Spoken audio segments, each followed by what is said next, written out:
mi ser, no teniendo lo que quise, y dormir y no soñar, solamente pesadilla.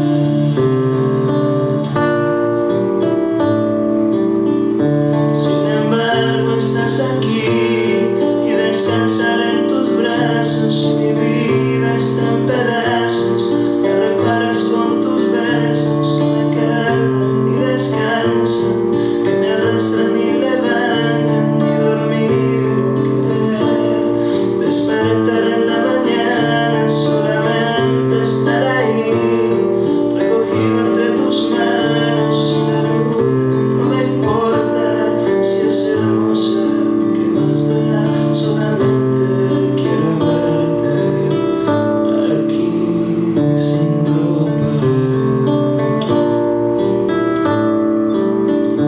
Tanto tiempo que he soñado no tener que protestar, no luchar guerras en vano, ni cantar letras de guerra, solamente estar allí, descansar sobre tus senos, que tu cuerpo sea el veneno que me quiere asesinar.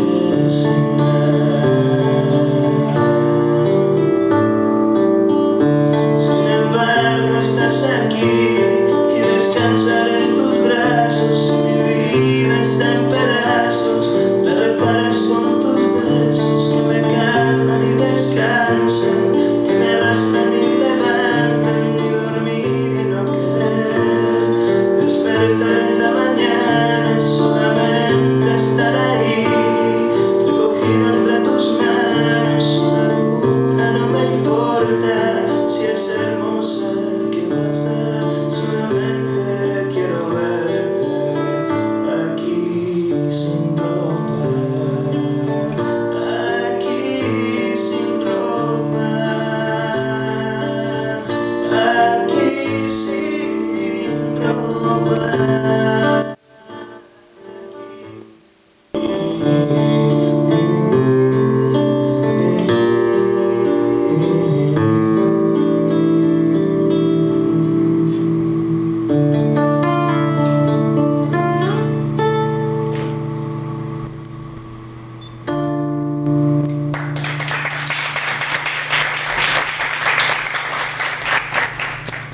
Yo me imagino que si yo hago alusión a Ítaca, aquí en este lugar todos sabemos dónde queda Ítaca y lo difícil que es buscar Ítaca o encontrarla por lo menos.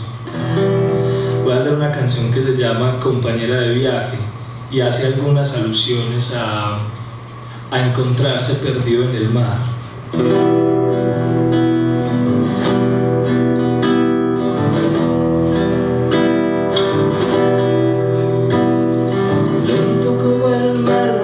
Sopla en parajes, mejor no navegar, lento como el agua que transporta la balsa que tu viaje acaba de empezar, vas flotando.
Voy a hacer una canción que se llama Aguacero.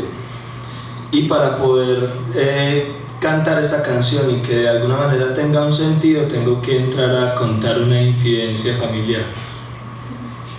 Hace mucho tiempo mi papá se fue de la casa, se perdió por allá en Venezuela y después el tipo volvió a pedir perdón, pues cari lavado, y efectivamente encontró su perdón. Esta canción se llama Aguacero.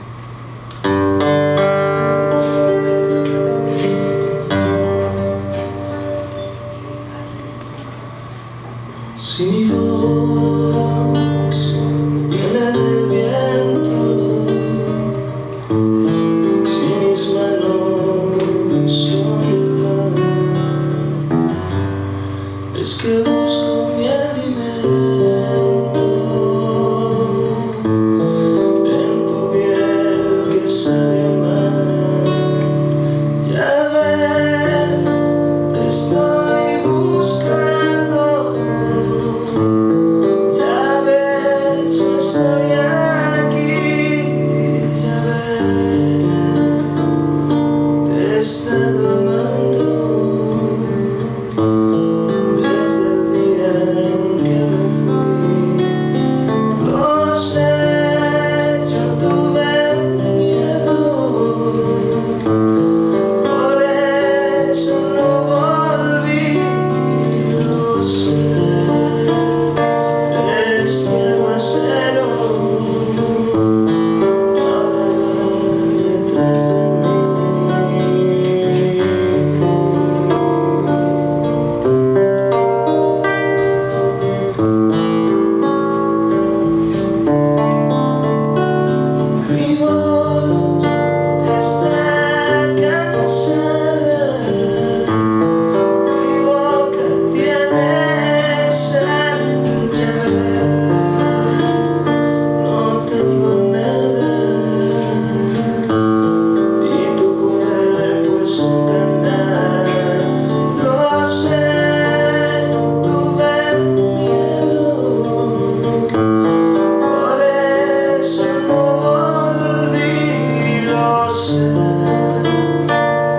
este aguacero ahora va detrás de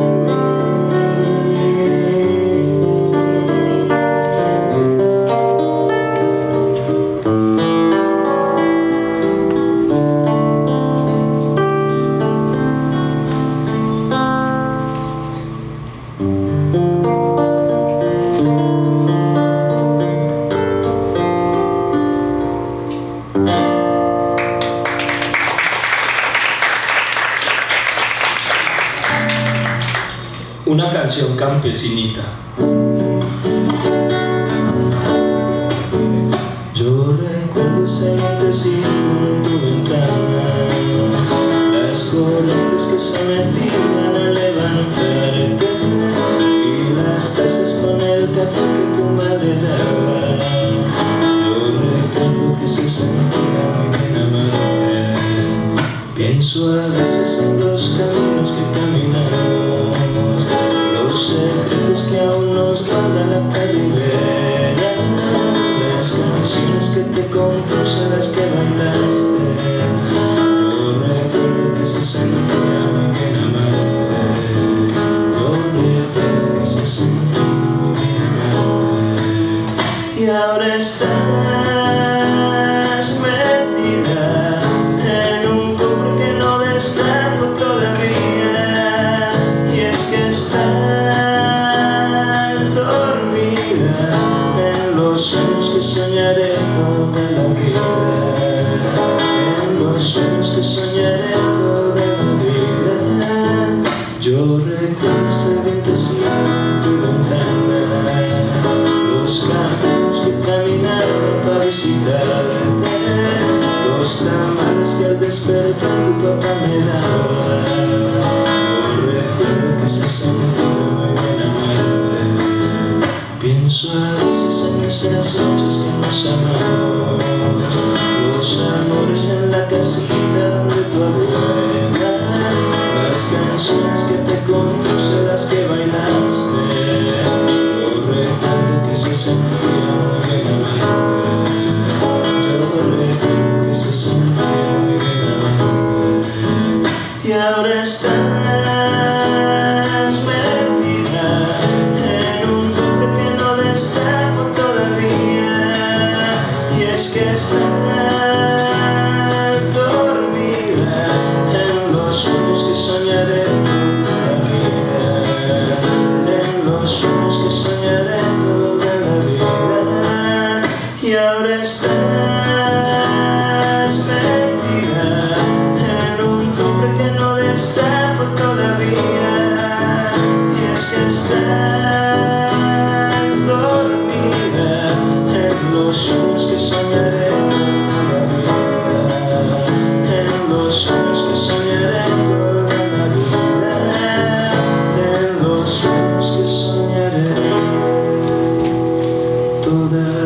canción que se llama 6 en punto.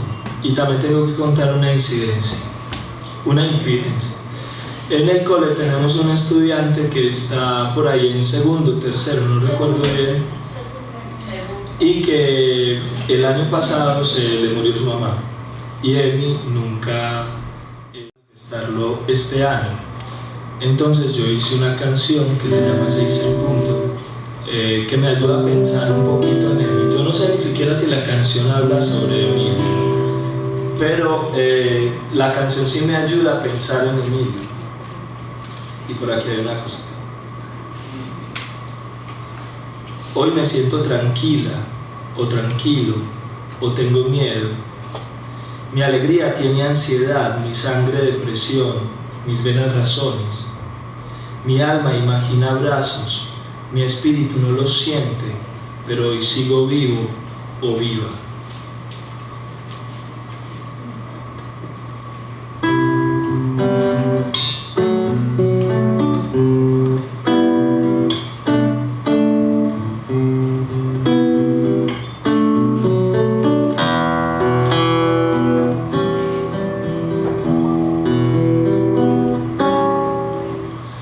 Son casi las 6 en punto, no se quiere levantar, tiene mucho frío, está lloviendo.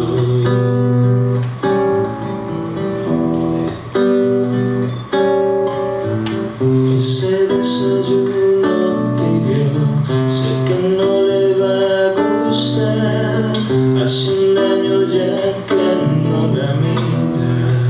Quiere preguntar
Bueno, voy a hacer dos canciones más. Una se llama... bueno, no me acuerdo cómo se llama. Y la escribí hace tiempo, estaba por allá en un corregimiento de Yolombo que se llama... también olvidé el nombre del corregimiento, pero bueno, estaba en un lugar y había un muchacho llorando, contándole a un cura que la esposa se había venido para Medellín. Entonces, cuando estaba sobrio, hablaba de la esposa con cierta cosa de que quería que volviera. Pero ya cuando estaba entrado en licor, ya estaba enojado y decía que importaba que se quedara por allá. Entonces yo pues escribí una canción que necesita esa explicación para comprender por qué cambia el sentido de la canción tan abruptamente.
La última canción que voy a hacer se llama Corre, canta y vuela, y resultó de una Navidad en la que mi ex esposa se fue a pasear y me dejó a mi hijo un mes entero y yo perdí como contacto humano con otros adultos, y eran las 6 de la mañana y ya estaba jugando, y las 9 de la noche todavía estaba en las mismas.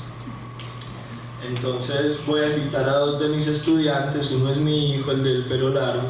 Samu quiere presentarse él. Ah, bueno, Samu, preséntate. Saluda. Pero en el micrófono. Saluda. Buenos días. Buenos días. ¿Estás contento de estar aquí? ¿Cómo te llamas? Cuéntales. Samuel.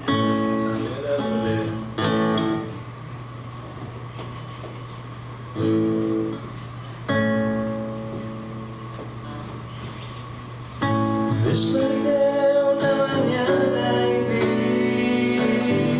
que estabas ahí. Me desperté jugando y vi que eras feliz. Un chocolate, un pan y un beso. A jugar. Yo con una gorra y una lanza para cazar. Oh, corre, canta y vuela, que eres un dragón. Yo corro, canto y vuelo, que soy un león. Corre, canta y vuela, que eres un dragón. Yo corro, canto y vuelo, que soy un león. Canto cancioncitas que te ayuden a dormir. Te agarro palomitas que te ayuden a partir. Que vayas a otros planetas donde haya una flor. Un payaso, un farolero y un gran señor. Oh, canta, corre y vuela, que eres un dragón.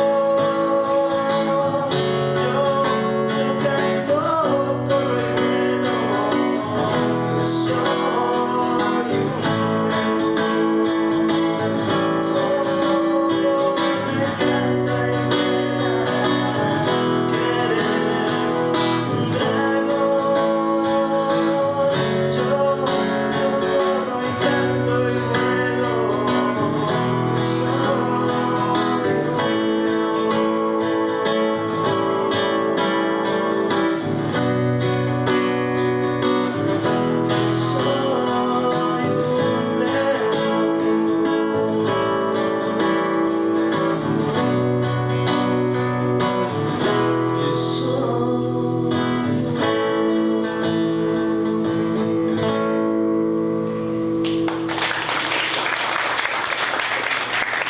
Muchas gracias.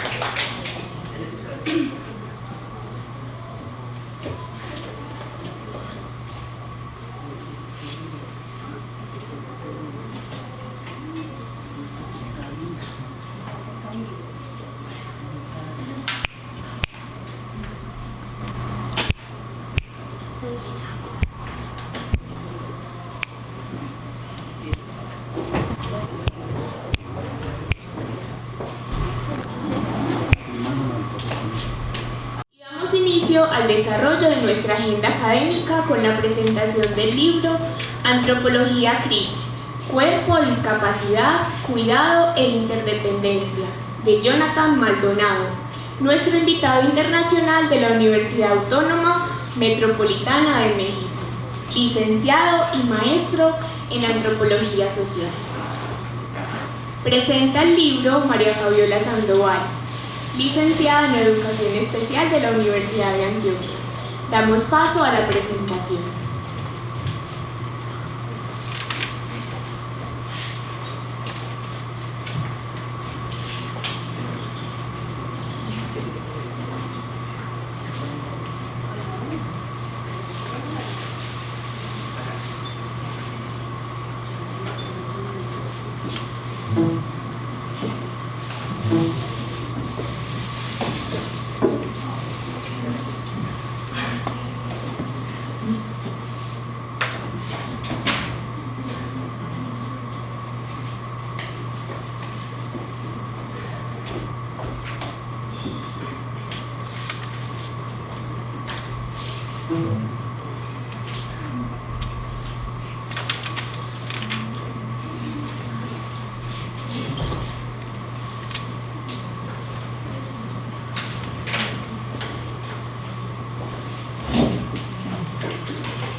Otra vez buenos días a todos y todas. Bueno, como lo decía nuestra compañera Valentina, hoy nos acompaña Jonathan Maldonado, quien ha pues pensado también asuntos sobre el cuerpo y la discapacidad desde diferentes espacios, en estudios feministas, estudios transdisciplinarios del cuerpo y las corporalidades, y también pues desde estudios críticos de la discapacidad, desde grupos pues de trabajo como Claxo. Bueno, pues en el libro, cierto, que es nombrado Antropología CRIP, Cuerpo, Discapacidad, Cuidado e Interdependencia, pues encontramos ciertos asuntos como desde tu experiencia situada, ¿cierto? Y pues podemos ver pues como en el inicio de que es resultado de tu tesis, que es nombrada Repensar el cuidado desde la experiencia de la independencia corporal, un acercamiento antropológico a cuidadores de sujetos con la condición del síndrome de Down. Bueno, pues viendo que es como desde el contexto realizado en la ciudad de Puebla y pues en el contexto mexicano con todos pues sus características políticas, culturales, sociales, pues entonces quería como invitarte a comenzar contando un poco acerca de cómo o qué relaciones se establecen desde tu historia, desde tus pensares, y cómo llegamos a esto de que es antropología CRI. Bueno, pues muchas gracias por estar, gracias a César por su presentación. Y bueno, pues eso, antes que todo quisiera agradecer a las profesoras Mariela y Fabiola por permitir este encuentro de inquietudes, reflexiones y quejas en torno a la discapacidad no solo como diferenciación precarizada, sino también como una forma de vida que transita por corporalidades abiertas, inesperadas y siempre posibles. Con todo cariño, compromiso y desorientación quisiera compartirme con ustedes en los siguientes días. Como lo saben, pues no solamente es ahora la presentación del libro, mañana inicia un pequeño seminario de estudio que versa sobre cultura capacitista, discapacidad y sexualidad, y por la tarde una conferencia que tiene que ver con la discapacidad en el contexto neoliberal, sobre todo a partir de sensibilidades y afectos. Entonces, pues soy uno de tantos y tantas, no tengo nada original que decir, hay deseos, preguntas, ideas y prácticas que me anteceden y me exceden. Por tales motivos soy un cuerpo que decide situarse y articularse en procesos de supervivencia y resistencia colaborativa frente a una cohabitación desigual, violenta y selectiva que promueve a ciertas poblaciones como desecho, degeneración y estorbo. Que dicha resonar entre ustedes y con eso, a partir de esas experiencias. Y un poco lo que me pregunta Fabi, pues precisamente este libro pues sale de la tesis de maestría. Yo soy licenciado y maestro en antropología social, y precisamente una de las cosas que quise hacer pues fue desnaturalizar y exotizar mi vivencia familiar, porque yo tengo una hija con síndrome de Down.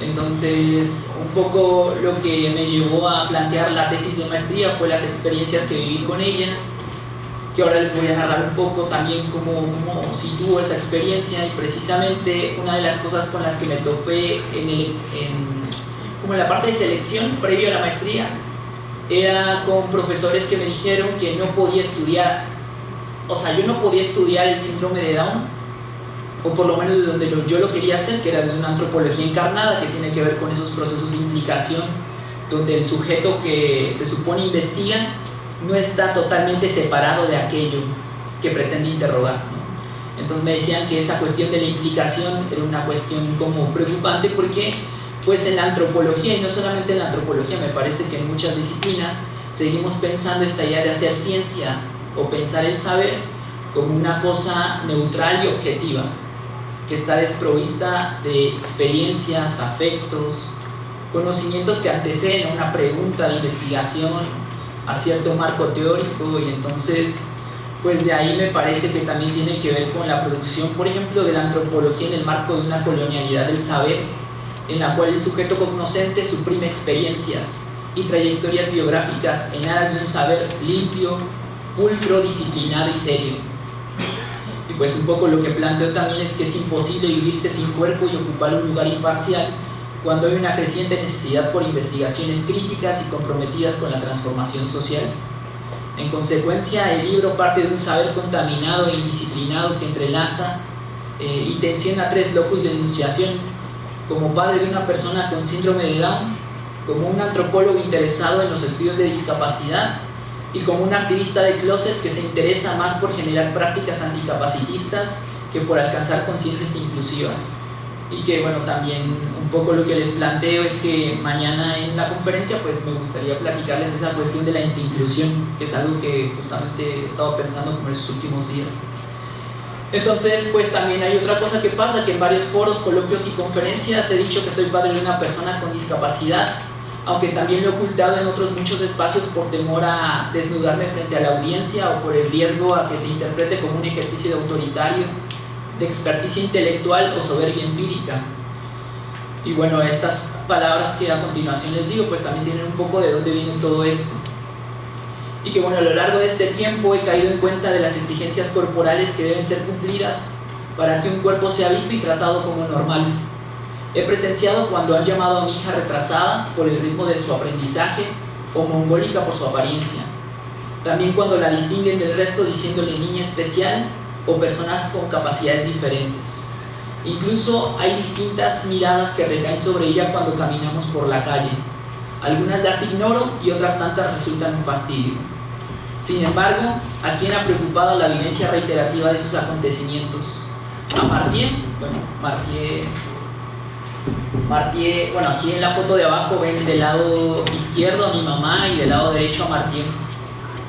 Entonces, pues es un poco lo que me he estado preguntando, si esos acontecimientos me importan a mí o a Martín. De cierta forma, los efectos de la normalización aparecieron en mi vida. Comprendí que yo mismo estaba en la encrucijada de las ficciones que crea y tropecé con la discapacidad en varios de sus bordes culturales. Algunas veces preguntan sobre el grado de inteligencia de mi hija, sobre el proyecto que tengo preparado para ella, si le voy a permitir tener una pareja, si me gustaría que viviera de forma independiente o si deseo que sea madre algún día. Evito responder en la mayoría de ocasiones, aunque no siempre lo logro. Esto resulta complicado y abrumador porque me vuelvo el portavoz oficial que nunca eligió. El trasfondo de los encuentros sigue una cierta lógica. ¿Te gustaría que tu hija no tuviera síndrome de Down? ¿Te sientes defraudado por la hija que tienes? ¿No te incomoda que sea una persona con discapacidad intelectual? ¿Qué pasa si alguna vez se consigue un novio o una novia? ¿Qué pasa si alguna vez es deseada? ¿Qué haría si alguna vez desea? ¿Cómo afrontaría su interés por decidir sobre su propia vida? Sin duda, constantemente me atraviesan las inquietudes sobre la condición de mi hija e intento tomar conciencia de la experiencia que originan, pues tengo en cuenta que a las personas con discapacidad intelectual se las excluye de una entidad colectiva para reubicarlas en otra, donde se les constituye sujetos a una práctica representacional que autoriza una tutela permanente. ¿Quién habla por mi hija? ¿Yo? ¿Quién habla por las personas con discapacidad intelectual? ¿Qué significa que alguien hable por ellas? Haraway discute que la política de representación reduce a la persona representada al estatus de un depósito de la acción.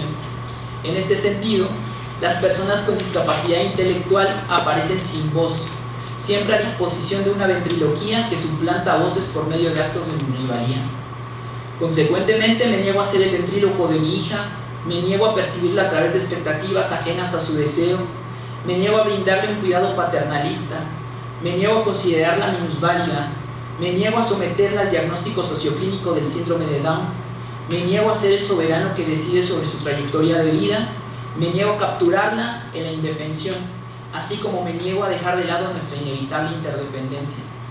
Y entonces, con esta parte de que la interdependencia me parece que no es algo que se pueda elegir, o sea, somos cuerpos interdependientes de una u otra forma. Bajo varias circunstancias creo que uno depende de cuidados y de apoyos sociales, no solamente apoyos sociales, también apoyos tecnológicos y materiales. Y me parece que pensar la discapacidad como una única condición que necesita eso tendría que ser problematizada en tanto no solamente como la discapacidad se vuelve sinónimo de dependencia, sino también como ciertas personas cuidadoras se les figura desde ahí, ¿no? Que me parece que tienen que ver también con el cruce con temas de género, porque pues particularmente lo que pues pude ahí abordar es que precisamente hay una relación entre discapacidad y género, en tanto hay una culpa y una responsabilización a las madres, ¿no? Y eso tiene que ver pues con ciertos discursos que vienen desde la clínica, particularmente desde la genética, en donde pues a las madres constantemente se les está exigiendo a las mujeres ser madres dentro de una temporalidad reproductiva. Y entonces no sé si igual las estadísticas aquí como estén, pero precisamente las mujeres menores de 18 años y las mujeres mayores a 35, aunque cada vez más bajan los rangos de edad, son quienes se vuelven personajes de riesgo en cuanto a la creación de anomalías cromosómicas. Entonces, cuando de repente hay, como recupero algunas narrativas de mujeres que precisamente están en el momento del diagnóstico con una genetista y de repente van con la pareja y les explican por qué tienen un hijo con síndrome de Down, y alguna de las respuestas es precisamente por la edad de la madre, ¿no? Entonces se vuelve importante como esa narrativa precisamente porque de cierta forma culpa el cuerpo de las mujeres y no el de los hombres, por así decirlo.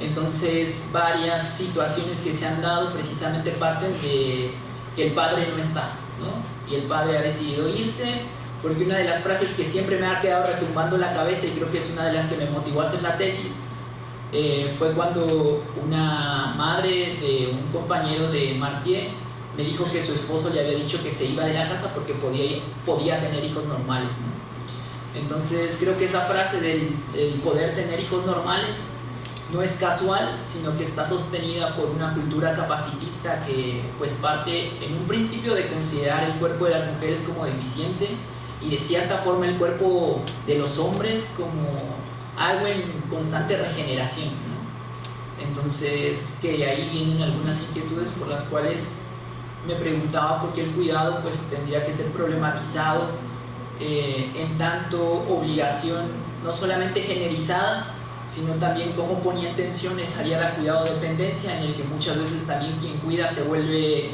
el soberano que decide sobre la vida de las otras personas, mientras que la otra persona en realidad queda como algo, como un mero depósito de la acción, ¿no? Entonces me parece que a partir de eso como que planteo algunas inquietudes en principio. Muchas gracias pues por también generar estos espacios y pues por compartirnos, no sé, esto como desde un lugar, no sé, tan situado y pensado y repensado y compartido, ¿cierto? Yo pienso que las preguntas como que me dejaba tu lectura y otras lecturas, ¿cierto?, que he podido encontrar, era eso, cómo hacer y cómo pensar y cómo sentir que mi experiencia, y mi experiencia no necesariamente como mi experiencia profesional, ¿cierto?, de años de trabajo económico, mercado, ¿no?, sino más bien de mi experiencia como mi existir y mi vida y mi vivir, cómo eso hace mi práctica, ¿cierto?, como profesora, como docente, cómo eso hace mi práctica y yo creo que es también una pregunta importante pues en el constante, o sea, en el diario, en el camino diario, para conectar esas ideas y saber cómo que uno puede situarse, encontrar su lugar, pero también ir realizando eso que ha hecho y eso que considera y que confía que puede ser posible de otras formas. Bueno, entonces ahí en la lectura también veía como no sé si llamarlo concepto, tú lo nombras como diagnosis sociocultural, entonces creo que tiene que ver mucho con esto que nos acabas de contar, pero ¿qué te parece si por medio como de desglosar el título, desarmarlo y también como dar respuesta a esto de cómo comprendes eso del diagnosis sociocultural? Pues sí, un poco yo creo que, no sé, por ejemplo, a partir de que es antropología CRIP, o sea, pensaba un poco en precisamente que, pues, no sé, cosas que tienen que ver con temas de interseccionalidad, por ponerle un nombre, pero me parece que me han dicho que porque soy padre de una persona con síndrome de Down, me hace estar del lado de los oprimidos, ¿no? Y sinceramente creo que eso... pues me parece que o sea, pareciera que eso es una obviedad, pero que se tiene que precisamente como desnaturalizar, ¿no? Porque pues encontramos padres con personas con síndrome de Down bastante clasistas y homofóbicos, misóginos. O sea, no tener un hijo con discapacidad precisamente te hace como de repente articularte con ciertos movimientos de emancipación, sobre todo cuando estamos hablando no solamente de corporalidades. Entonces, un poco es pensar que, pues que hay personas LGBT, feministas, hay personas negras, personas de ciertos movimientos como el estudiantil que tienden a ser capacitistas y precisamente pensando que se alejan como de esas corporalidades que de cierta forma se entienden como deficientes, pues. O sea, hay un montón de prácticas y metáforas que se utilizan para desplazarse por ejes que no son así, pues. Entonces me quedaba pensando que esa toma de conciencia ha sido importante precisamente para un poco discutir el tema de la obviedad, de estar de parte de los oprimidos, por así decirlo, porque creo que a partir de eso uno piensa las políticas de articulación. Entonces lo CRIP o la antropología CRIP precisamente parte de un principio de ciertos nombres. Como les había comentado, creo que hay nombres que llegaron a mí antes de que yo pensara el tema de la discapacidad como objeto a interrogar, pensando sobre todo como un objeto de investigación. Mi hija va a cumplir 14 años y yo tengo estudiando estas cosas aproximadamente 5, ¿no? Entonces hay dos palabras que constantemente han resonado en ese... O sea, hay nombres por los que han llamado a mi hija y de cierta forma han condicionado el vínculo que tengo con ella.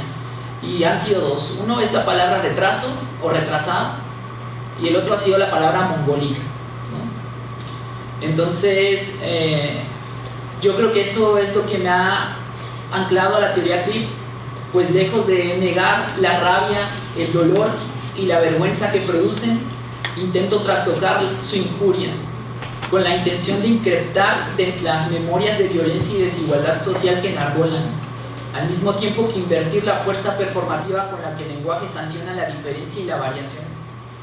Reconocerse desde las fallas y los fracasos no es tarea sencilla, pero sí muy necesaria si nos interesa desnaturalizar la obligación de ser capaces, avanzados y desarrollados, o sea, pensando un poco en la palabra retraso, y por otro lado, occidentales, eurocéntricos y colonizadores, pensando sobre todo en la palabra Mongolia, ¿no? Porque recordemos que el diagnóstico en un principio del síndrome de Down fue sobre todo en un contexto psiquiátrico con el psiquiatra londinense además John Langdon Down en 1856, donde él hace su primera observación a este grupo de personas con ciertas características que hoy llamamos síndrome de Down, pero que en ese momento sus observaciones se titularon Observaciones a un grupo étnico de idiotas, ¿no? Y ahí es donde nace esta idea de la idiosincrasia mongólica, porque John Langdon Down precisamente piensa a los mongoles en una escala degenerativa en las teorías del desarrollo intelectual por debajo de Europa, ¿no? Recordemos que Mongolia está en Oriente. Entonces asemejó sobre todo por las características físicas a sus pacientes a esa cultura. Y a partir de ahí podríamos decir que en un primer momento el idiota mongólico pues es un diagnóstico psiquiátrico decimonónico que parte de una concepción racista de la inteligencia, de la fisonomía, etc.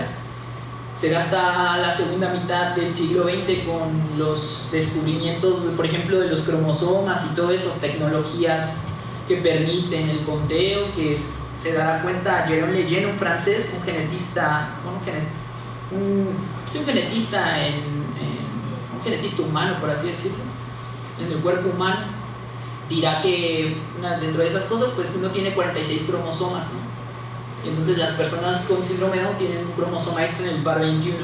Entonces la lectura que se da en ese momento como que se desplaza, aunque no es que borre el anterior, porque en realidad el síndrome de Down ya no es valorado bajo una diagnosis psiquiátrica racista, que es el síndrome de Down como tal, o sea, esta idea del mongolismo, sino que se desplaza a un diagnóstico cromosómico en el cual se hablará de la trisomía 21, ¿no?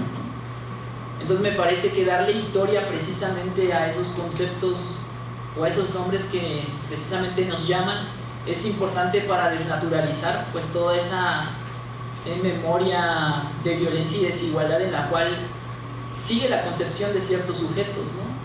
Porque me parece que hay cuestiones como, en un momento lo pongo en el libro, donde va una mujer precisamente después de ver a su hija a sacar tanto la lengua, porque no fue un diagnóstico que le dieron en primera, sino que van con el pediatra y les hacen la prueba cariotípica, y entonces el pediatra le explica, su hija tiene síndrome de Down, ¿no? Y entonces la madre le dice, pero dígame, ¿se le va a quitar? Y entonces el pediatra le trata de explicar ahí por otras palabras y le dice, no, lo que pasa es que su hija tiene trisomía 21, tiene un cromosoma extra en el par 21, y entonces le empieza a explicar la cuestión de los cromosomas, ¿no? Y le vuelve a preguntar la madre, sí, pero estoy preguntando si se le va a dar un medicamento, se le va a quitar, y el pediatra desesperado le contesta, no, su hija tiene retraso mental. Entonces dice que cuando ella escuchó la palabra retraso, supo lo que tenía su hija, ¿no? Entonces me parece que esas diferentes maneras en las que el diagnóstico opera no solamente se quedan en la clínica, ni con los médicos, ni con los pediatras, ni con las enfermeras, sino que precisamente cuando hablo de una diagnosis clínico-social, por así decirlo, es que rebasa ese espacio, ¿no? Entonces uno va por la calle y esa mirada clínica la tiene, ¿no? Esa mirada clínica que no solo observa, sino también describe, y no solamente describe, sino clasifica y jerarquiza, precisamente es lo que permite que ciertas personas, cuando ven a una persona con síndrome de Down, sigan pensando en la Mongolia o sigan pensando en el retraso. Y creo que eso se hace como característico también en ciertas relaciones donde se utiliza el pareces mongol o el pareces Down para decirle a alguien, ¿por qué te ríes si no nos estamos riendo todos? Que no has comprendido no sé, como esto que te estoy diciendo que hagas, o sea, pareces Down, ¿no? Es una frase como que particularmente yo allá en México la he escuchado no solamente una vez, ¿no? Y de repente cuando hay personas que me dicen que te digo, pareces mongol porque no entendiste lo que te dije, y de repente me dicen, es que es un gentilicio, ¿no? Es un gentilicio porque están hablando de Mongolia. No, o sea, no están hablando de Mongolia, del mongol oriental, están hablando de una persona con ciertas características que precisamente a partir de esa clasificación que uno hace sobre lo intelectual decide decirle a alguien idiota, por ejemplo, ¿no? Entonces me parece que es importante precisamente partir de esa idea de Leckrip, porque Leckrip sobre todo revela a un sujeto desde el insulto. La crip es una palabra anglosajona que podría utilizarse en el sustantivo de cripple, que precisamente, no sé, en traducciones al español podría ser lisiado, tullido, retrasado, inválido. Bueno, tenemos varias palabras sociales que no necesariamente están parten de la clínica para referirse a ciertas condiciones físicas y mentales, como la palabra retraso, como la palabra cojo, como la palabra tullido, que precisamente desde ciertos modelos de discapacidad lo que se hace es prohibirlas, ¿no? Entonces tenemos maneras políticamente correctas de hablar y dirigirnos. Me parece que esas maneras políticamente correctas, como bueno, no sé si aquí pase, pues, porque también estoy un poco descontextualizado, pero es sobre todo que, no sé, me han preguntado, pero ¿cuál es la manera correcta de nombrar, no? Y entonces, pues uno dice, pues si te preocupa precisamente, sobre todo el nombrar, pues es personas con discapacidad, personas en situación de discapacidad, y uno le agrega intelectual, motriz, etcétera, etcétera, etcétera.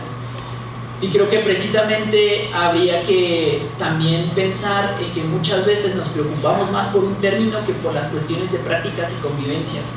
Entonces, cuando pensamos en el nombre por el que nos llaman, me quedo pensando sobre todo en el tema del síndrome de Down, en donde es síndrome de Down, se obtura la posibilidad de lo mongólico y del retraso para hablar de discapacidad intelectual, y además siento que los papás y las mamás constantemente están tratando de que a sus hijos no se les perciba como retrasados, y creo que ahí habría un trabajo que hacer precisamente sobre cómo se nos exige, no solamente a las personas con síndrome de Down, eso es una cuestión que atraviesa diferencialmente cumplir con ciertas temporalidades productivas, no solamente de hacer, sino también de pensar. Entonces, esta cuestión del OCRIP me parece que son nombres que llaman, pero además llaman desde esa gradación corporal. O sea, me parece que te llamen cojo o retrasado, en un primer momento es una palabra que se usa para herir. Entonces, creo que uno tiene que resignificar precisamente esos mecanismos de violencia, desigualdad y exclusión de una cultura capacitista que exige habilidades para estar en competencia con otras personas. Entonces, a partir de ahí, precisamente utilizo el OCRIP no como un proyecto que persigue una identidad o una concepción unitaria del sujeto, sino una práctica relacional y situacional del sujeto colectivo en el marco de un pensar haciendo de la crítica anticapacitista. Y que precisamente creo que para mí este es el principio fundacional de la antropología CRIP.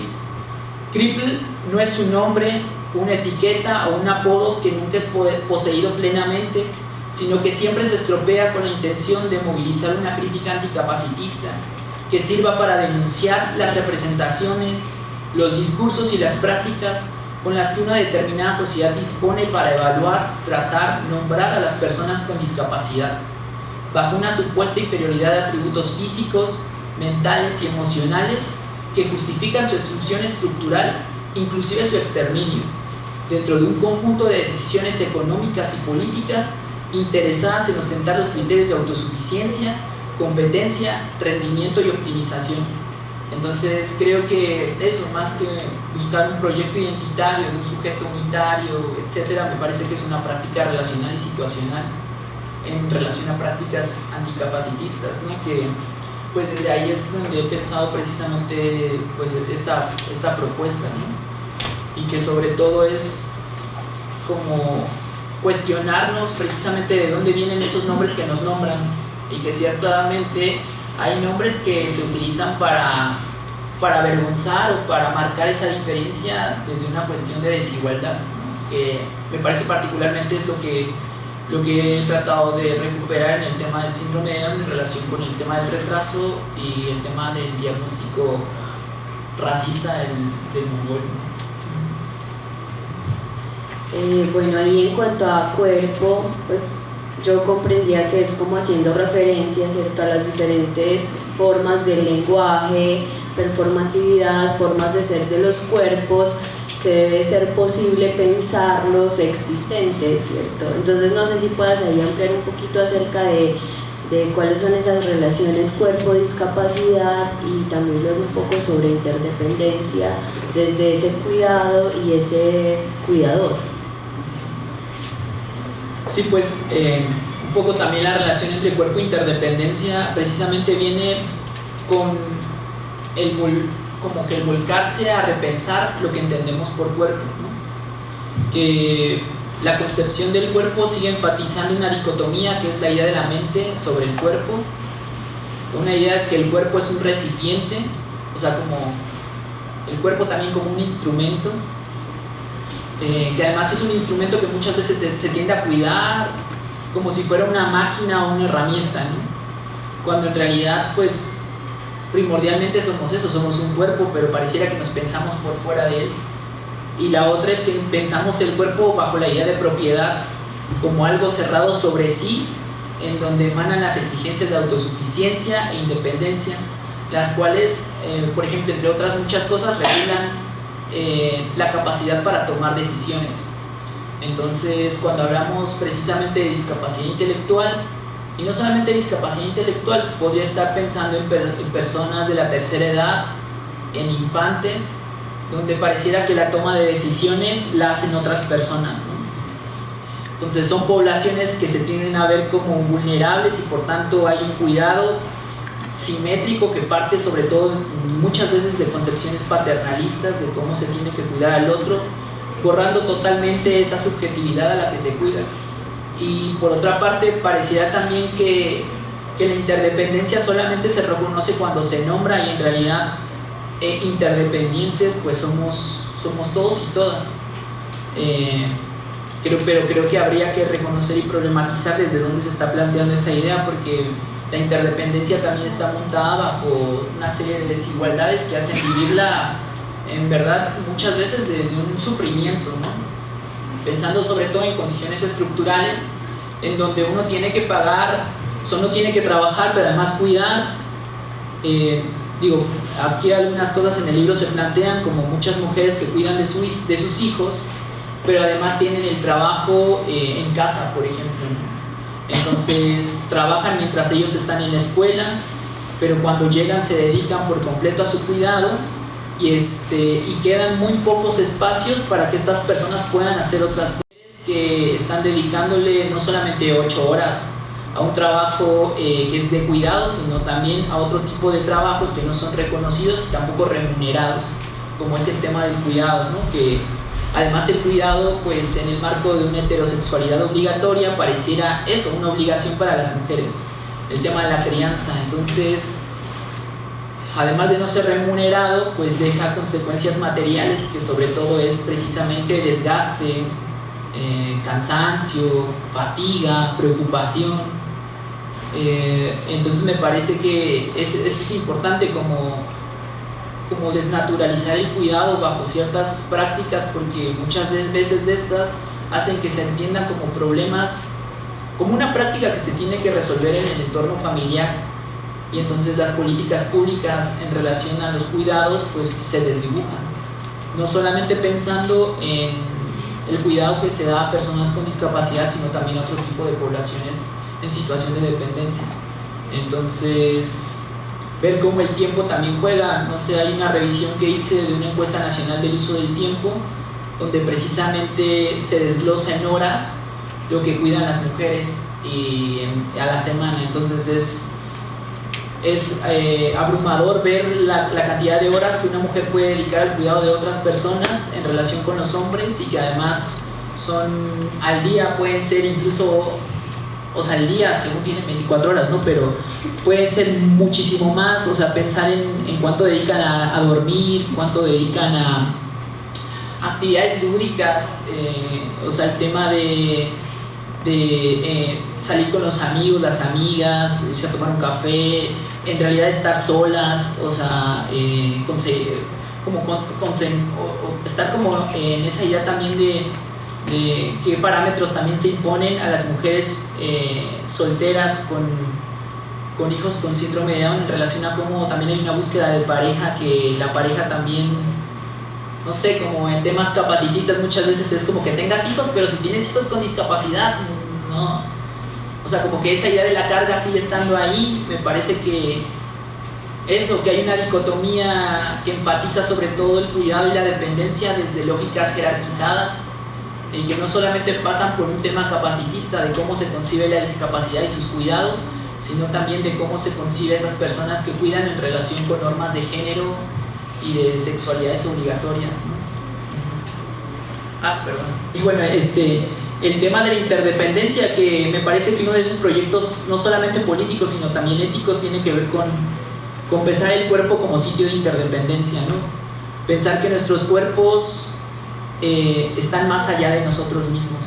O sea, pensar que el cuerpo no solamente necesita de otras personas, sino también necesita de otras especies, necesita de objetos, necesita de políticas públicas, necesita de pedagogías, necesita eso, pues, y que el cuerpo está más allá.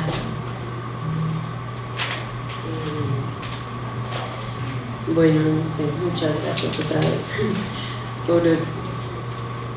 Yo creo que es también como asentarnos y partir de eso, de lo que llamabas como reconocernos, ¿cierto? Desde falla y fracaso, porque en ciertos momentos también haces como paralelos entre eso que es privilegiado y lo precarizado, lo que ha sido lo excluido, porque han sido los llamados excluidos y todo esto. Pero pues nos invita, yo creo que es nuevamente, y nos deja un montón de dudas y preguntas para continuar pensando cuáles son esos cuerpos posibles y esos sujetos posibles de enunciación, de decisión, ciertos sujetos reconocidos en un mundo social, educativo, como lo decía, ¿cierto? Bueno, no sé si pasamos ya como a que quienes nos acompañan hoy también compartan qué preguntas les surgen o qué dudas también quedan a partir de esta pequeña conversación, preguntas, o continuamos conversando ya un poco más. Bueno, vale, entonces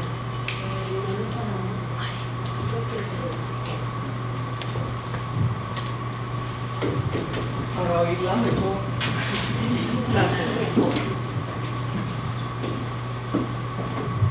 Buenos días, mi nombre es Yolanda Peña, soy la mamá de Samuel Benjumea y obviamente pues me apasiona el tema porque estamos como en la misma, del mismo lado, por decirlo así.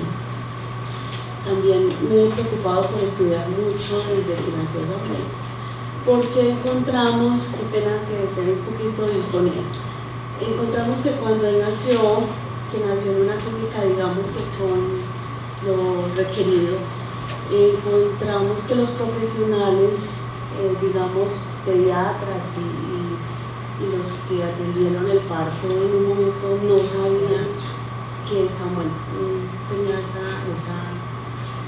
esa condición.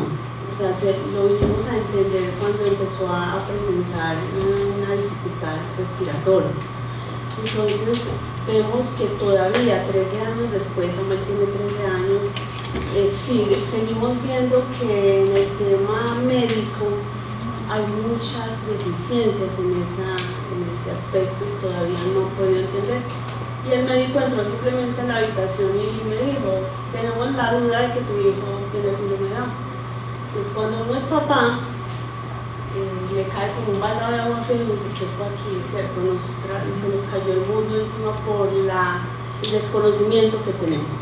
Sin embargo, cuando uno empieza a investigar y ellos mismos empiezan a mostrar todo lo que pueden hacer, el potencial que tienen tan impresionante y lo maestros que son, porque todos los niños son maestros, pero ellos aún más, uno empieza a entender que el cuento no fue tal, o sea, que es más el mito y la angustia y el estrés que tenemos. Pero sí tengo como una inquietud, y no sé tú que has estudiado un poquito, o bueno, que has estudiado mucho más, que tienes muchos más conceptos sobre el tema. ¿Qué piensas sobre el tema académico? O sea, ¿hasta dónde crees?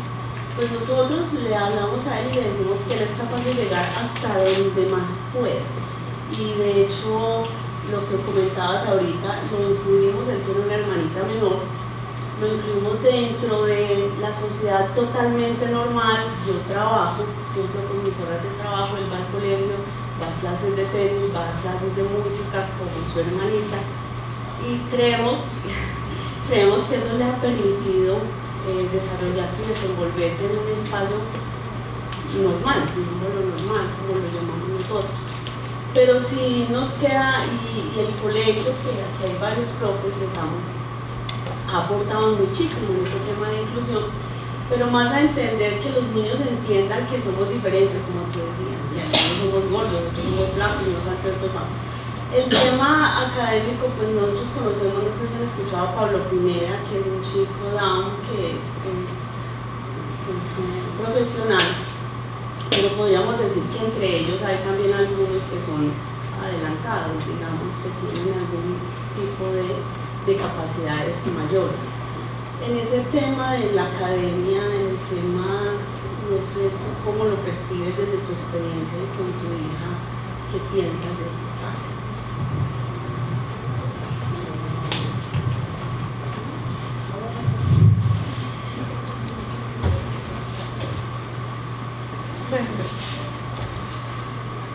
Gracias.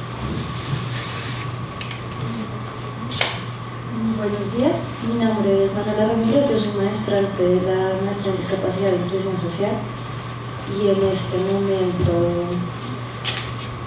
no sé muy bien qué estoy haciendo, pero creo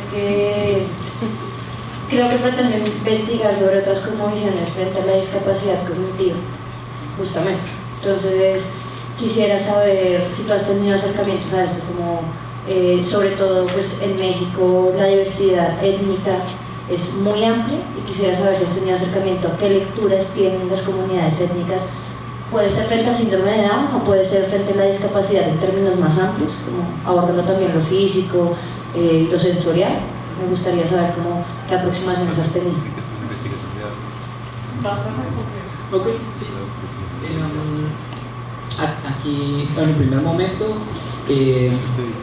Martín también tiene 13 años, ¿no? Entonces, de repente hay una cosa que también está en la tesis donde, o sea, hay cosas en la tesis que igual, o sea, recuerdo una vez que hay cosas que llegan y que no necesariamente uno piensa, sino que las piensa después. O sea, creo que ha ido como en esos tipos de desplazamientos, ¿no? En el trabajo de campo, cuando se hizo esto, precisamente estaba, porque una parte importante que se encuentra en la segunda parte del texto, que se llama Nacimientos moribundos, la apertura de la evaluación normalizadora, precisamente es donde hablo de los diagnósticos y cómo los dan, ¿no? Entonces presento como algunas cosas que sobre todo padres y madres me contaron de cómo se enteraron o cómo llegó el médico y les presentó a su hijo, qué palabras utilizaron, las descripciones que se hacen, y ahí las enlazo con algunas películas que hablan sobre eso, ¿no? Y una de las situaciones que se da precisamente es cómo también hay como una cuestión de desfamiliarizar aquello que se supone se tiene como un bebé sano, que además va presentando ciertas características, no solamente en condiciones respiratorias, cardiopatías, o sea, etcétera, sino también con cuestiones físicas, ¿no? O sea, una cuestión que constantemente sale, que es el tema de sacar la lengua, o los ojos, ¿no? O las manos, o cosas de esta situación. Y luego de ahí, pues, ¿qué pasa? ¿Qué exámenes les hacen? Y cómo luego los transmiten, ¿no? Que además se vuelven nacimientos moribundos, porque hay una escena que recojo de cómo se supone que es el nacimiento de un bebé, ¿no? En donde va la familia, se ríen y que mira, qué bueno, que nació. Pero ¿qué pasa cuando les dicen es que nació con síndrome de Down? Pareciera que nacen hijos muertos, ¿no? Pero habría que también darle la vuelta y ¿qué es lo que muere, no? Pues muere el hijo sano, ¿no? Y me parece que dentro de esa darle muerte al hijo sano también hay una potencia, ¿no? Como para dejar de creer que la idea de lo sano es lo que tendría que estar regulando nuestros deseos, por ejemplo, porque se nos enseña a desear, ¿no? Y entre esas cosas que se nos enseña a desear son hijos sanos. No solamente hijos, sino poblaciones sanas.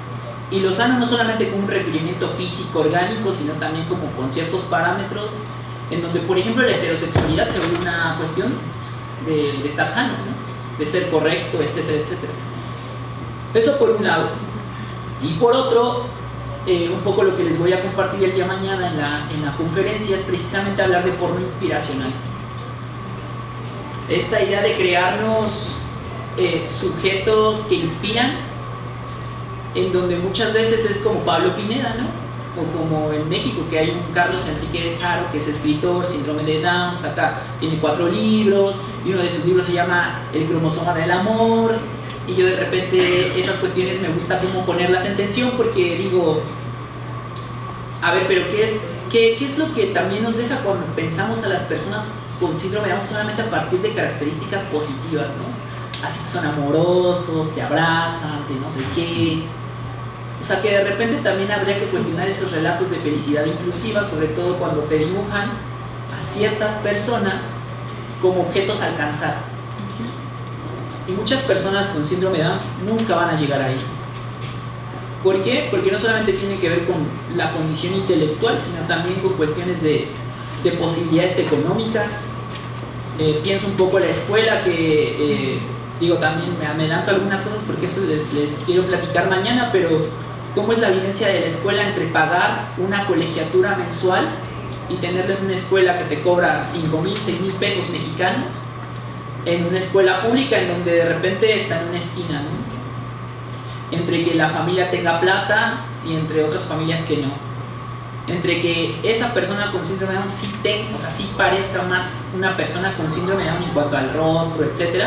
Y personas que quizá no parecen tanto, ¿no? No sacan tanto la lengua, no tienen estrabismo, no son gordos, ¿no? O sea, me parece que también hay una diferenciación que no solamente se queda en el síndrome de Down, sino que siempre lo excede, ¿no? Y de ahí que varias personas con síndrome de Down no estén colocadas como en una horizontalidad de posición, sino que también esas diferencias que de cierta manera nos atraviesan a todos y a todas, pues también les jerarquizan, como para empezar el ser una mujer o ser un hombre con síndrome de Down. ¿No? Que además esta cuestión eugenésica de las histerectomías, las esterilizaciones forzadas, sobre todo van pensadas para mujeres con síndrome de Down. Entonces pienso un poco en no sé, por ejemplo, la biopolítica molecular y su relación con la discapacidad, porque ahí hablo un poco del tema de la eugenesia y toda esa cuestión. La última parte, que se llama el enmascaramiento o la añoranza de la corrección, precisamente pongo algunas cuestiones que tienen que ver con cirugía facial de personas con síndrome de Down, que es como, son cirugías correctivas, ¿no? Y cirugías étnicas, porque pues el rostro que se les hace no es un rostro mongólico, es un rostro como se supone, pues racializado, ¿no? O sea, es un rostro con los ojos más pequeños, se les hace esta cuestión, ¿no? Se les quitan los pliegos, se les corta la lengua. O sea, pensar cómo esas otras cosas también están cruzando por ahí. Y entonces yo me pongo a pensar en Pablo Pineda y me pregunto, no solamente por Pablo Pineda como una persona con síndrome de Down, sino me pongo a pensar en Pablo Pineda como alguien que está en Europa, como en dónde vive, qué políticas de educación están ahí, y pensar si se nos pone como objeto inspiracional, como los afectos que también acarrean muchas personas que a pesar de que hagan un montón de cosas no van a tener un Pablo Pineda, ¿no? Y entonces eso es un poco lo que por un lado es forma inspiracional, pero también una idea, como lo llama Lauren Berland, de optimismo cruel, ¿no? Porque constantemente estamos tratando de que lleguen aquí y quizá nunca estén a la altura. Entonces uno también hace estas cosas en detrimento de esas propias experiencias singulares y las capacidades contextualizadas que pueda llegar a tener una persona. Entonces, pero bueno, eso lo podemos seguir platicando. O sea, el tema de forma inspiracional y la otra cosa que he platicado con varias compañeras y compañeros, que tiene que ver con cómo la clínica sigue sin reconocer la violencia que ejerce sobre las corporalidades. En tanto, yo no puedo decir que los diagnósticos no son importantes, por supuesto que lo son, ¿no? Pero las prácticas en torno a los diagnósticos siguen marcadas en una cuestión de violencia, ¿no? Y una violencia correctiva, selectiva, que pues va con una ideología de normalidad. Y por otro lado, que me preguntabas como el tema de la cosmovisión, la discapacidad. Bueno, en México hay varios trabajos, no sé, pienso en Laura Romero, por ejemplo, Patricia Brockna también ha hecho cosas sobre discapacidad y cosmovisiones indígenas. Yo la verdad que cuando voy a alguna región de Puebla, por ejemplo, Puebla tiene 207 municipios, tiene grupos indígenas, que es donde soy. O sea, yo soy de la ciudad, pero de repente como algunos proyectos que puedo hacer o que he hecho, de repente pues se me da por preguntar, ¿no? Entonces, pues he escuchado cosas brutales, pero también cosas muy interesantes, ¿no? Y de las cosas brutales que a veces son con las que más me clavo, que también me interesa como indagar, ha sido como que algunas personas que occidentalmente se les puede reconocer bajo el diagnóstico de autismo, en ciertas comunidades indígenas se les dice que están carentes de alma, ¿no? O el otro día también escuchaba como esta cuestión de que me comentaba una señora que una familia tenía un hijo retrasado, ¿no? Y yo le preguntaba, pero ¿tenían más familia o por qué ese retraso? Y me decía, pues es que luego los primos iban a bañar en el mismo río, ¿no? Entonces, como que hay cuestiones ahí que de repente, o sea, creo que el tema de la cultura capacitista, pensándola no solo como una cuestión universal y todo eso, me parece que habría que pensar cómo el capacitismo también está operando, sí, desde un discurso occidental, colonizador, pero al mismo tiempo como esa idea del grupo indígena neutral, que no está para nada permeado por estas lógicas, pues digo, también habría que pensar, porque incluso cuando he platicado con compañeras que son parteras, me decían, pues sí, o sea, lo damos esta partería en casa y toda esta cuestión que se da en relación con las prácticas de obstetricia y eso, pero me decía una de ellas, pero aún así les mandamos a hacer el tamiz, ¿no? O sea, a pesar de que sea una práctica casera, natural, ya saben también toda esta cuestión como que si fuera totalmente ajeno a, pero es una de las recomendaciones de la partera es que les vayan a hacer el tamiz, ¿no? Entonces, me parece que ahí encontramos como precisamente esas tensiones en estas realidades que son multidimensionales, paradójicas y contradictorias, ¿no? En donde pues encontramos varias prácticas que no responden como una cuestión estrictamente como fuera de prejuicios, fuera de desigualdades, que eso las encontramos en muchos lugares, pues. Pero sí, Patricia Brown y Laura Romero te las recomiendo. El trabajo de tesis de doctorado de Alexander Yarza, que también va a ser...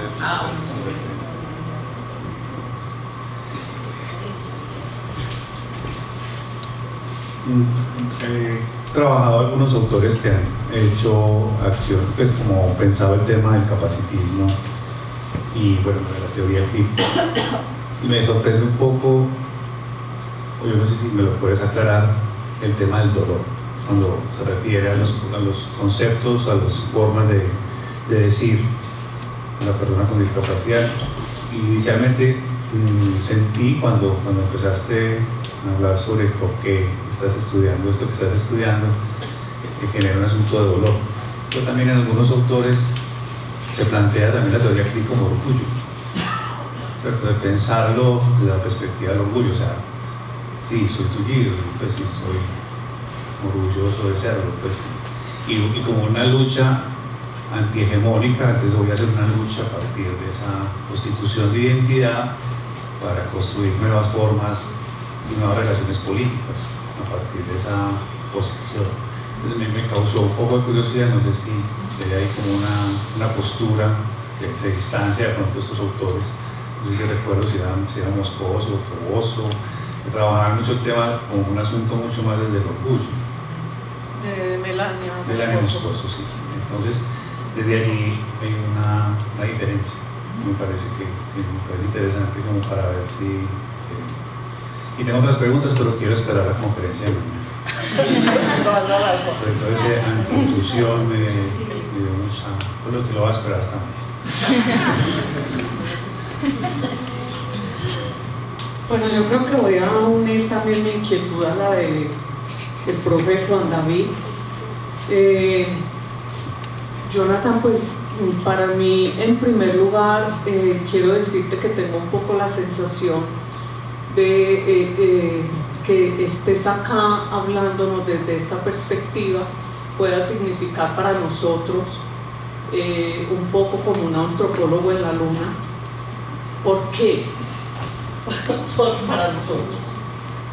¿Por qué? Porque venimos de un saber, venimos de una tradición, sobre todo de unas maneras de pensar la discapacidad y por supuesto tener este encuentro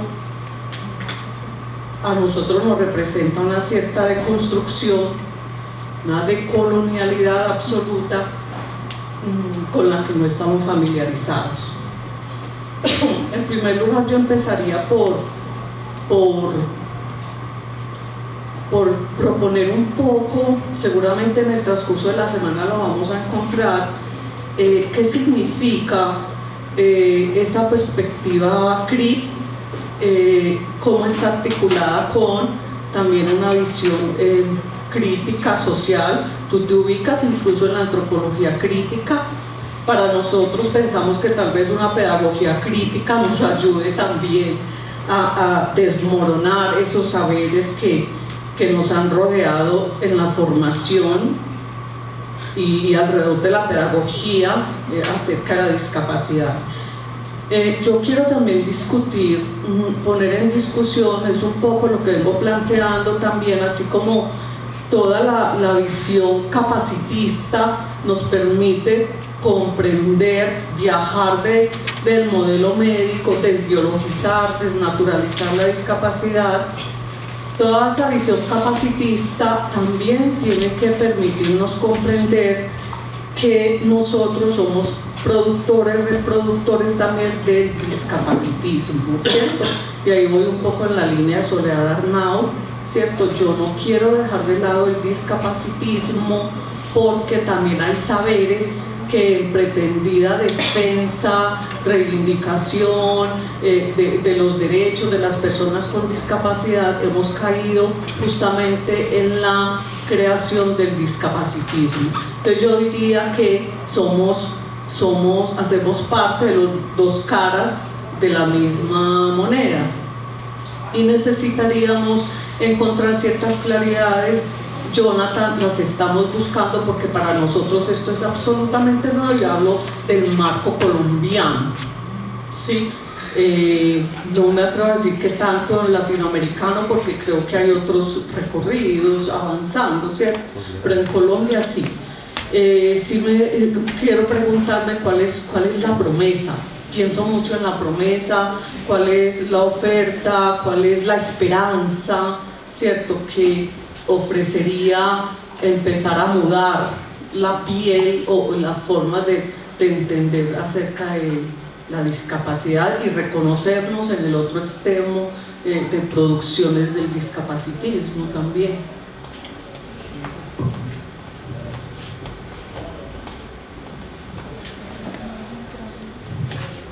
Gracias. Bueno, buenos días con todos y todas. Jonathan, bienvenido a esta casa grande, Universidad de Antioquia. Yo te escucho y yo siento que estamos en un lugar de enunciación políticamente incorrecto. Y eso me alegra, ¿cierto? Porque lo políticamente correcto muchas veces también deviene de un discurso de progreso, un discurso colonial, desarrollista. Y digo políticamente incorrecto porque siento cuando te escucho que estamos como en un regreso al origen, y es a esas formas de nombrar que la historia y una historia de la educación especial hemos venido tal vez invisibilizando o nombrando como parte de un pasado que no logra actualizarse. Entonces nos asusta, nos preocupa y casi que es innombrable decir mongólico, ¿cierto?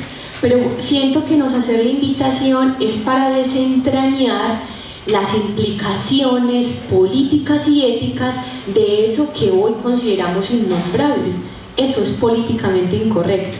Entonces también hay como una invitación para volver, y repito, volver al origen de lo que nos ha permitido nombrar, pero no para nombrar a un otro, sino para nombrar la discapacidad también como un fenómeno que permita entenderse también en el marco de estas relaciones sociales, políticas, y que busca también ubicarse en un lugar, si se quiere, de emancipación como toma de conciencia. Y en ese sentido, leo también en tu libro y que quisiera acercarme mucho más. Yo no sé si con el profe esto va a estar mañana y me aguanto hasta mañana o lo podemos poner hoy, y es el cuidado.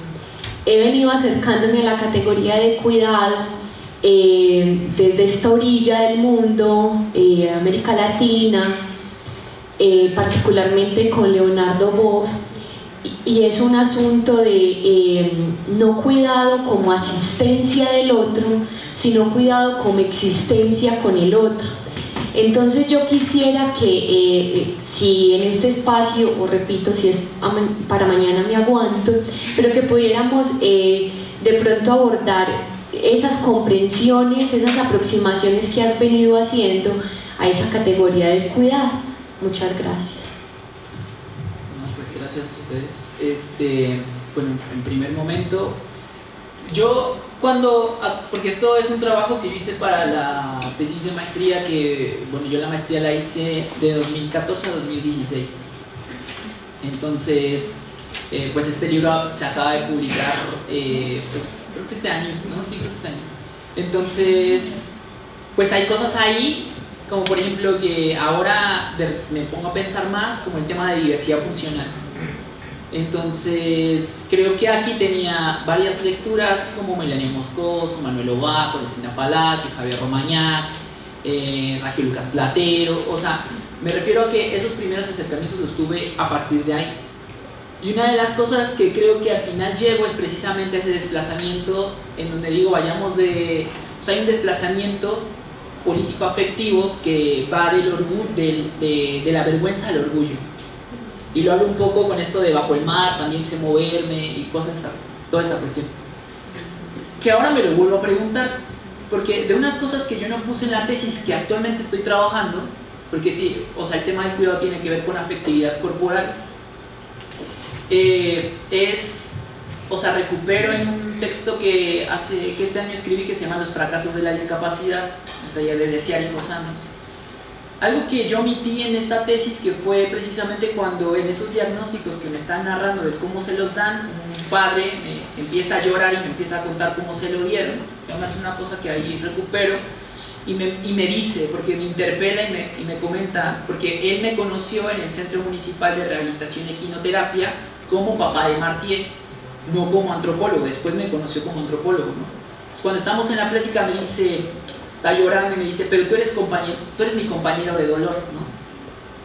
Y entonces cuando me dijo eso, y yo como que a mí eso me generó como un distanciamiento, porque yo no dije, yo no soy tu compañero de dolor, ¿no? Yo sí quiero a mi hija, ya saben cómo estas cuestiones, ¿no? Yo me siento orgulloso, Y fue algo que me quedó ahí, pero no lo pude, o sea, no fue algo que problematicé. Ahora lo hago precisamente pensando en que cómo es que uno obtura y niega esas escenas de vergüenza, de dolor, de incomprensión, como algo que efectivamente de esas cosas no se hablan, ¿no?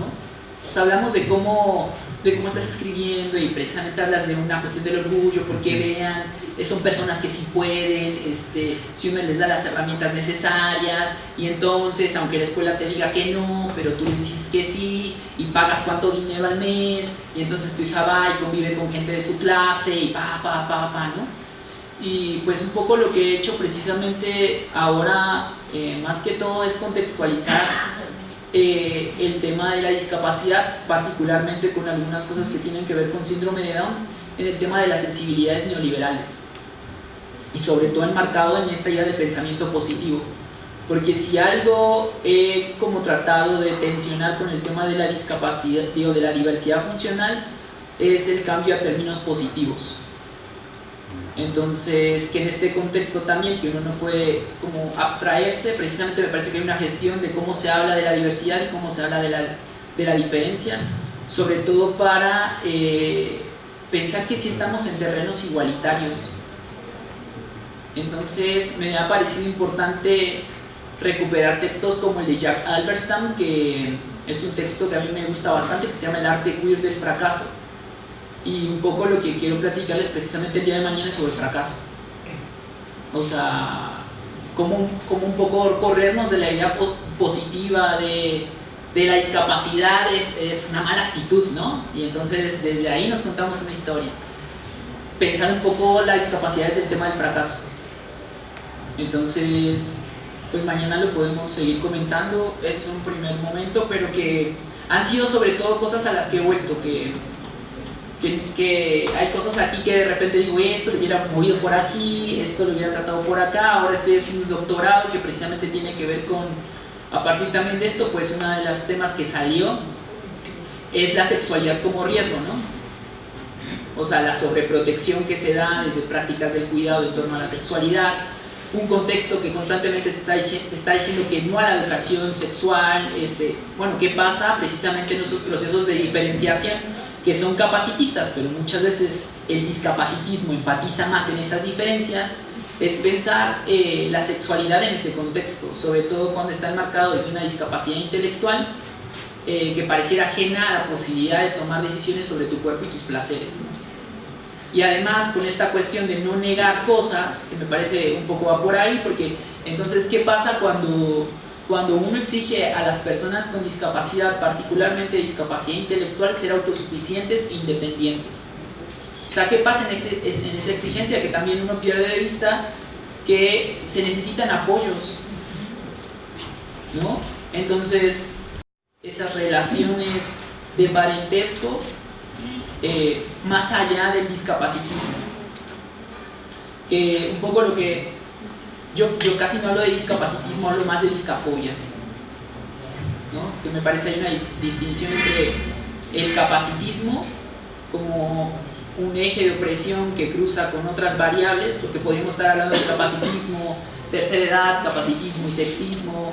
O sea, me parece que hay cuestiones que quizá, como Miriam Vega los dice, hay que enfatizar más, que tienen que ver también con una historia de miedo, que no solamente es un miedo como esta idea de la fobia, como un miedo irracional hacia, ¿no? Sino que son miedos fundados históricamente sobre las personas con discapacidad. Entonces me parece que uno de esos miedos, que además tiene que ver con añoranzas y promesas, es la promesa de exterminio, ¿no? Entonces yo hablaría más de discafobia y no de discapacitismo.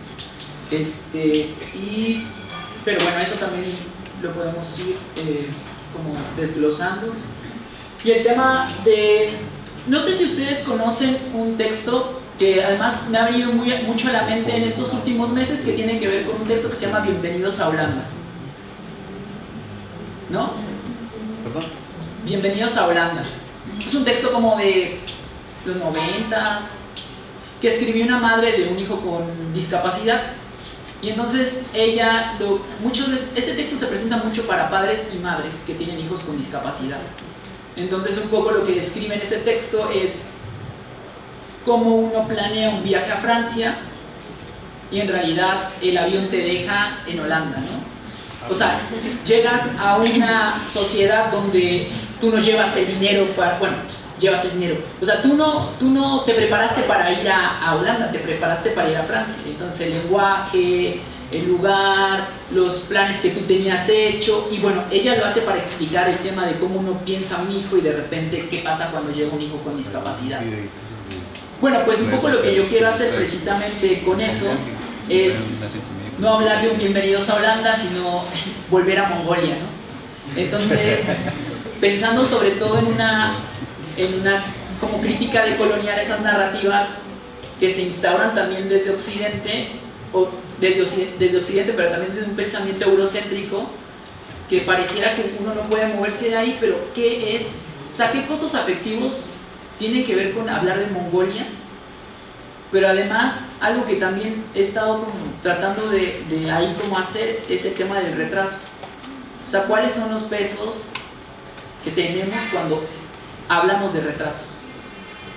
Entonces hay un texto muy bueno de Amanda Bax que se llama En torno a ser considerada retrasada, y ahí un poco lo que hace precisamente es cuestionar y decir, yo no quiero que me digan autista, o sea, yo no tengo ningún problema con la palabra retraso porque soy lenta, y a veces muy lenta. El problema es que se utilice la palabra retraso como sinónimo de idiota, ¿no? Entonces me parece que uno tiene que estar constantemente tratando de invertir esa fuerza, como esa violencia que tienen las palabras, y también tratar de descolocarlas en un sentido de pensar desde ahí también el tema de la diferencia, que muchas veces pareciera que que con los términos positivos uno se olvida de esa cultura capacitista y también discafóbica, porque uno está más preocupado por taparla, quitar, o sea, como de modificar la taparrosca que por ver el contenido que tiene esto, ¿no? Entonces, pues que desde ahí un poco también va lo de mañana y lo del seminario.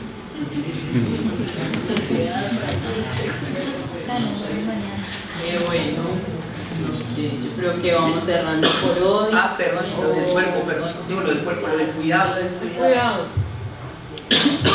Que yo en este libro pues hay un cruce entre estudios de discapacidad, ética feminista de la vulnerabilidad y de esos aspectos que han venido posicionando precisamente no solamente el cuidado, sino cómo el cuidado está relacionado con el tema del cuerpo. Entonces, parte importante, por ejemplo, de las propuestas de Adriana Cabarero y Judith Butler es repensar otro tipo de ontología corporal, ¿no? Que esa ontología corporal que proponen es una ontología social pensada sobre todo desde cuestiones como la precariedad, la vulnerabilidad y la interdependencia. Entonces, me parece que para mí la discapacidad es una condición del ser vulnerable que tensiona una condición de precariedad y precariedad. ¿Y a qué me refiero con eso? Que la condición precaria de los cuerpos es, o sea, está ahí, es ontológica, ¿no? O sea, uno es frágil, uno es débil, uno es dependiente, pero habría que pensar cómo ciertas condiciones de vulnerabilidad exaltan, por un lado, el tema de la precariedad, o sea, reconocer que todos y todas necesitamos apoyos sociales, tecnológicos y materiales que tiene que ver con los soportes que necesita un cuerpo, ¿no? Estaríamos hablando de la discapacidad como experiencia común. O sea, la discapacidad tiene que ser un tema, una forma de vida que siempre, por la que uno se preocupe, independientemente de que uno tenga un hijo, una hija, que tenga una discapacidad, etcétera. Me parece que es una experiencia en común. Y la otra es una experiencia singular que nos habla de una diferenciación precarizada. Y me parece que ahí el tema de la precariedad tiene que ver con posiciones políticamente inducidas de desigualdad, descarte y abandono, ¿no? Entonces me parece que esa tensión, o sea, para mí la discapacidad es una tensión del ser vulnerable que se juega entre la precariedad y la precariedad. Entonces me parece que hablar de cuidados justamente es hablar de discapacidad y un poco desbordar, porque es discapacidad, pero hablemos también de cómo se conforma el parentesco heterosexual, que cuando hablamos de cuidados interdictos, porque bueno, la noticia aquí apenas en Colombia, si no estoy mal, y no sé si es a nivel nacional, pues tiene que ver con echar atrás el tema de la interdicción, pero en México el tema de la interdicción sigue siendo, o sea, es parte importante para comprender al adulto con discapacidad intelectual, ¿no? Entonces, los cuidados interdictos, a partir de que, no solamente como un procedimiento judicial, sino también como una práctica cultural, llegan a través de esta persona, te la doy a ti, Fabi, para que la cuides y para que decidas sobre ella. Entonces Fabi puede ser legitimada porque es su hermana, pero quizá no es su hermana, es su abuela, es su abuelo, pero quizá no es su abuela, su abuelo, es su tía, su primo. O sea, me parece que la idea del cuidado interdicto nos tiene que hacer repensar el tema de cómo se considera a la persona con discapacidad intelectual como incapaz de dirigir sobre decidir sobre su propia vida, y por otro lado, cómo esa idea del cuidado interdicto sigue montada en un parentesco heterosexual. Entonces, es pensar el cuidado no solamente desde la discapacidad, sino también en relación con otras condicionantes que me parecen importantes, porque si uno no desmonta el tema capacitista del cuidado interdicto, pues uno lo tiene que desmontar, pues, pero habría que también ponerla en relación con el tema del heteropatriarcado, por ejemplo, ¿no? La vulnerabilidad compartida, como, o sea, pensar que eso, la vulnerabilidad compartida y cómo hay procesos de diferenciación y distribución desigual de esa vulnerabilidad, ¿no? Donde precisamente ciertos cuerpos pues se les considera desde lógicas paternalistas, soberanas, etc. Pero me parece que es un tema que ahí uno tiene que pensar, porque más que decirle que no al cuidado, es pensar de otras formas esa manera de cuidar.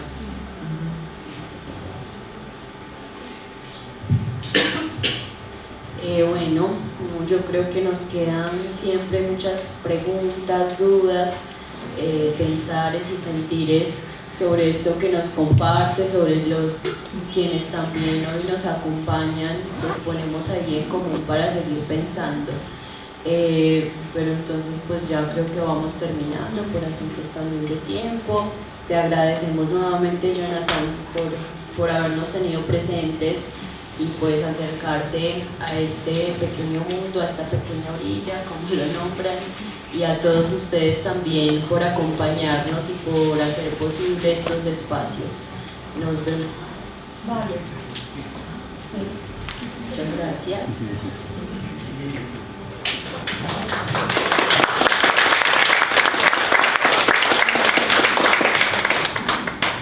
Nuevamente muchas gracias a ustedes por su presencia y a Jonathan por sus palabras. A partir de ese momento tendremos un receso y nos volvemos a encontrar a las 2 de la tarde en este mismo lugar para continuar con la presentación.